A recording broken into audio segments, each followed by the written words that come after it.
بسم اللہ الرحمن الرحیم۔ ناظرین کرام، چند تاجر صحابہ کرام تجارت فرمایا کرتے تھے اور یہ ان کا بڑا پسندیدہ مشغلہ ہوا کرتا تھا۔ ان چند تاجر صحابہ کرام کے اندر سے آج میں آپ کے سامنے جس صحابی کا ذکر کرنے لگا ہوں وہ ہے حضرت ظاہر رضی اللہ تعالی عنہ۔ یہ حضور علیہ الصلوۃ والسلام کے دیہاتی صحابی تھے، بدوی صحابی تھے۔ یہ دیہات میں رہا کرتے تھے اور وہاں دیہات کے اندر پھلوں کا کام کیا کرتے تھے۔ آپ پھل وہاں سے لاتے اور لا کر شہر میں فروخت کیا کرتے تھے، بیچا کرتے تھے شہر میں۔ اور اسی طریقے سے جب شہر میں آتے تو رسول اللہ صلی اللہ علیہ وآلہ وسلم کی خدمت میں بطور تحفہ پھلوں کو پیش کیا کرتے تھے، اور جب وہاں سے رخصت ہوتے تو نبی کریم صلی اللہ علیہ وآلہ وسلم ان کو شہر کی چیزیں دے دیا کرتے تھے۔ سرکار مدینہ صلی اللہ تعالی علیہ وسلم کو آپ سے بڑی محبت تھی اور بہت محبت فرمایا کرتے تھے، اور آپ فرماتے تھے کہ ظاہر ہمارا دیہاتی بھائی ہے اور ہم اس کے شہری بھائی ہیں۔ بلکہ ایک روایت کے اندر تو آتا ہے کہ نبی علیہ الصلوۃ والسلام نے فرمایا کہ ہر شہری کا کوئی نہ کوئی دیہاتی بھائی ہوتا ہے، اور آل محمد صلی اللہ تعالی علیہ وسلم کے دیہاتی بھائی ظاہر ہیں۔ حضرت ظاہر، آپ کو ایک محبت کا ذرا واقعہ چھوٹا سا مختصر سا سناتا ہوں کہ رسول اللہ صلی اللہ علیہ وآلہ وسلم کس طرح ان سے محبت فرماتے، اور یہ کتنی رسول سے محبت فرمایا کرتے تھے۔ حضرت ظاہر رضی اللہ تعالی عنہ ایک مرتبہ دیہات سے سامان لائے اور سامان لا کر بازار میں فروخت کر رہے تھے۔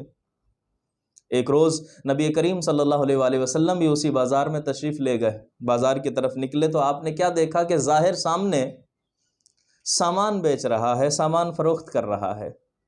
نبی کریم صلی اللہ علیہ وآلہ وسلم ظاہر کے پیچھے سے آئے خاموشی سے، اور خاموشی سے آ کر آپ نے اس کی آنکھوں پر اپنے ہاتھ رکھ دیے، دست مبارک اپنے رکھ دیے رسول اللہ صلی اللہ علیہ وآلہ وسلم نے، اور پوچھا کون ہے؟ جس طرح عام طور پر کھیلتے بھی ہیں بچے، پیچھے سے آ کر ہاتھ رکھ لیتے ہیں آنکھوں پہ اور پھر پوچھتے ہیں، تو اس طرح رسول اللہ صلی اللہ علیہ وآلہ وسلم نے آ کر آنکھوں پر ہاتھ رکھ لیے۔ حضرت ظاہر نے فرمایا مجھے چھوڑ دو، مجھے چھوڑ دو۔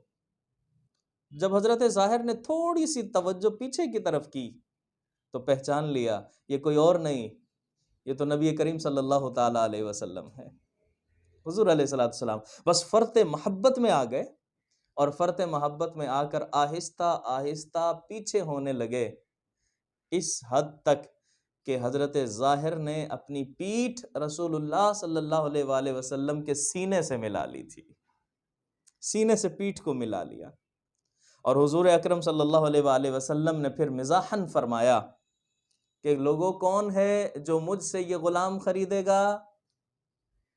حضرت ظاہر رضی اللہ تعالیٰ عنہ نے عرض کی یا رسول اللہ، پھر تو آپ مجھے بہت کم قیمت پائیں گے، میری قیمت اتنی نہیں لگے گی یہاں بازار میں۔ پیارے آقا صلی اللہ علیہ وآلہ وسلم نے فرمایا لیکن ظاہر خدا کے نزدیک تو تم بہت گراں قدر ہو، خدا کے نزدیک بہت گراں قدر ہو، تم بڑی قیمت ہے تمہاری وہاں پر۔ تو یہ تھے حضرت ظاہر رضی اللہ تعالی عنہ جو کہ تاجر صحابی تھے۔ اسی طرح ایک اور صحابی ہیں جن کا نام ہے حضرت سیدنا ابی اللحم غفاری رضی اللہ تعالی عنہ۔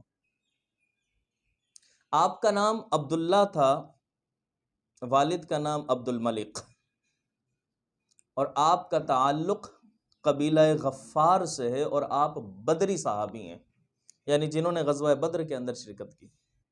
جنگ حنین میں آپ شہید ہو گئے، اور ابی اللحم جس کا معنی ہوتا ہے یعنی گوشت کے انکاری، گوشت سے انکار کرنے والے، یہ آپ کا لقب تھا۔ اور یہ لقب آپ کا کیوں پڑا، اس کی کیا وجہ ہوئی؟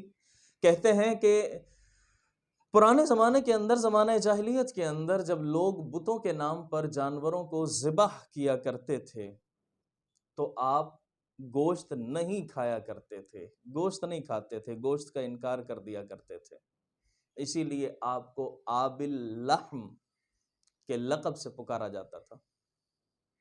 آپ تجارت کرتے تھے، حالانکہ آپ کی جو تجارت تھی وہ گوشت کی تجارت تھی، گوشت کی تجارت کیا کرتے تھے۔ آپ کے آزاد کردہ غلام صحابی رسول حضرت عمیر رضی اللہ تعالی عنہ آپ کے ساتھ مل کر گوشت کے پارچے سکھاتے اور پھر دیگر معاملات کے اندر آپ کی معاونت کیا کرتے تھے، یہ بھی تجارت کرتے تھے صحابی۔